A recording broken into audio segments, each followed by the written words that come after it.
সারাদিন রোজা শেষে ইফতারি এনে দেয় শান্তির ঢেকুর। ইফতারির পরশা বসিয়ে আছে দেশের মতো প্রবাসীও। লন্ডনে ইফতারির জন্য দীর্ঘ লাইনে অপেক্ষায় শত শত মানুষ। দই, মিষ্টি, জিলাপি ছাড়া যেন ইফতারির মজা নেই। চমচম কিনলাম আর লাড্ডু কিনলাম। এই তো মনে হয় আধা ঘন্টা 1 ঘন্টার মতো হয়ে গেছে, এখনো আসি লাইনে খাড়া। আলহামদুলিল্লাহ, দেখি আল্লাহ কিতা করুন। জিলাপি, দই আছে মিক্স। তারার মিষ্টি অত্যন্ত ভালো, মিষ্টি না তারা যেটা আছে ওভারঅল সব তো আলহামদুলিল্লাহ ভালো আছে।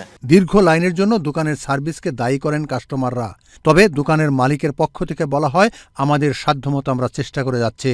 এক্সট্রা থাকতে হইব, কারণ মানুষের দিতে হইব, আপনি এক্সট্রা করতে আর সার্ভিস সস লো ওটা লাগে তো মানুষ জায়গার তো স্বল্পতা আছে না, লিখেছে 5 6 জনের সার্ভিস করলে কেন একজনের সাথে দেখা লাগে।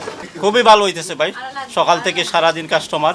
যাতে স্পেশালি সারাদিন কন্টিনিউয়াসলি আমরা 7টা থেকে স্টার্ট করি, কন্টিনিউয়াসলি জিলাপি বানে ইফতারের আগ পর্যন্ত মানুষ পালা ফাইন হিসাবে চাহিদাটাও বেশি। রোজাও লেগে খানির মাত নাই, কিন্তু আমরা কিতা করি খালি খানি চিন্তা করি। KG half KG 1 KG.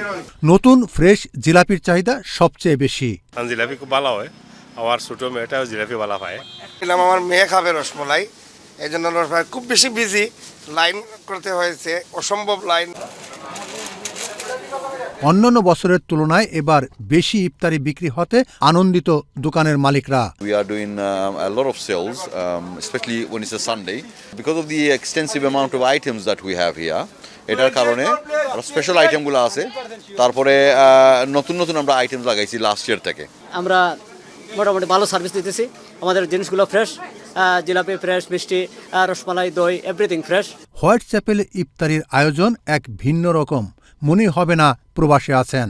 বিভিন্ন ক্রেতারা যে ক্রয় করতেছে এগুলো দেখতেছি, কারণ লাইন ধরে অনেকে ক্রয় করতেছে, খুব ভালো লাগতেছে। বাংলাদেশে আমি যে ইফতারটা হচ্ছে বুন্দিয়া, তারপরে কালো জামুন। এখানে আপনার বিরিয়ানি দেখছি, খুব ভালো লাগতেছে, বিরিয়ানি অর্ডার দিছি, আর আপনার পেঁয়াজি, সুলা আর জুলাফি। বাংলাদেশের পুরনো ঢাকার সব ইফতারির আয়োজন যেন এখানে আছে। জিলাপি, পেঁয়াজু, সানা, খাজুর, মামার হালিম, বাংলাদেশের বিখ্যাত ঢাকার পুরান ঢাকার ইফতারি এখানে আসলে পাবেন। Mohammad Rezaul Karim Mridha, channel S news, London.